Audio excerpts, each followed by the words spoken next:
Todo el tema es complejo gnático que voy a defender ahora, en donde se realizó una evaluación clínica del paciente con el objetivo de analizar el estado funcional y estructural del sistema estomatognático.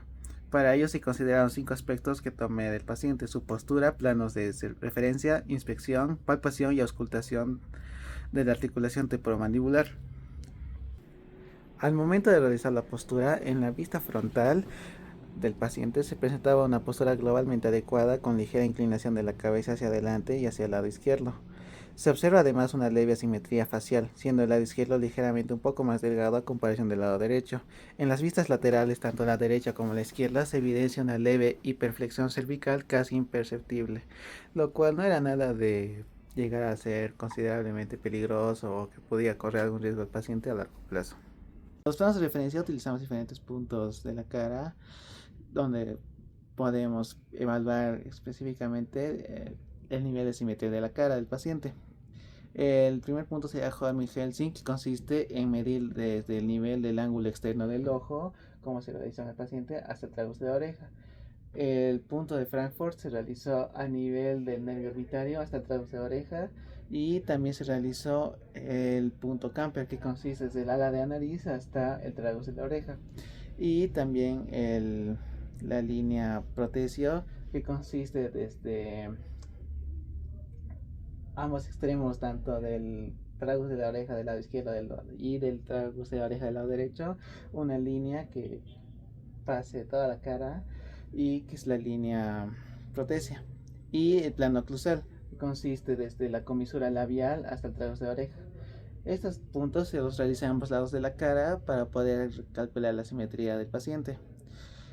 Mediante estos planos se identificó una leve hiperflexión del cuello. Asimismo, se utilizaron los diferentes planos para valorar la relación facial. En cuanto a los tercios faciales, se obtuvieron que las siguientes medidas: del tercio superior es de 6.5 centímetros, el tercio medio de 9 centímetros y tercio inferior de 7 centímetros, lo cual permite analizar las proporciones faciales del paciente y podríamos llegar a la conclusión de que tiene una cara medianamente asimétrica comparado con muchas otras personas que no tienen la misma suerte. Al momento de realizar la inspección, tomamos en cuenta como referencia la línea media facial, donde se observó al momento de pedirle al paciente que abra la boca, por favor, se podía observar una pequeña o una ligera desviación mandibular hacia el lado izquierdo durante la apertura vocal. La apertura vocal fue de una medida de 4.5 centímetros, encontrándose dentro de los valores normales. Al momento de realizar la inspección, tomamos en cuenta o como punto de referencia la línea media facial. Se observó una ligera desviación mandibular hacia la izquierda cuando le pedimos al paciente que pudiera abrir la boca, y se notó la ligera desviación. Y en el momento que se le pidió que pudiera abrir la boca, también se calculó que tenía una apertura de 4.5 centímetros de distancia entre los bordes incisales.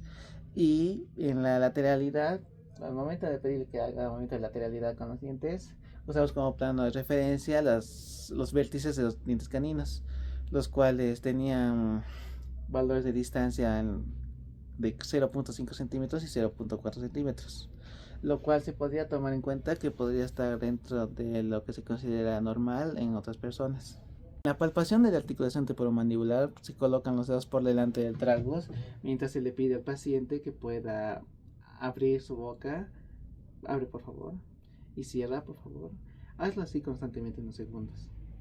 Al momento de realizar la palpación podemos sentir que el paciente tiene o mantiene un buen estado al momento de apertura, o bueno, eso se puede sentir en la palpación porque no se siente ningún tipo de crujido o que haya ninguna interferencia al momento de abrir la cavidad oral, y tampoco se siente ninguna alteración, al parecer, tácticamente o a nivel del tacto, en la articulación temporomandibular.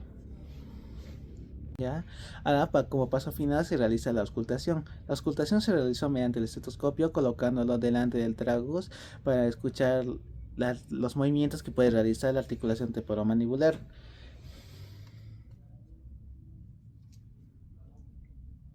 Se le pide al paciente que abra la cavidad oral, abre por favor, y cierre durante algunos segundos para poder escuchar cualquier movimiento o alteración que se escuche en la articulación temporomandibular. Del otro lado, por favor. Abre, cierra.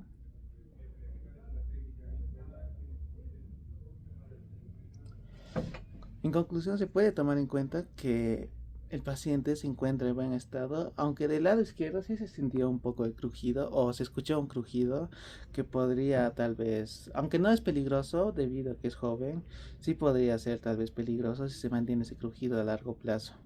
En conclusión, el paciente presenta una postura general adecuada con ligera inclinación cefálica y leve desviación mandibular.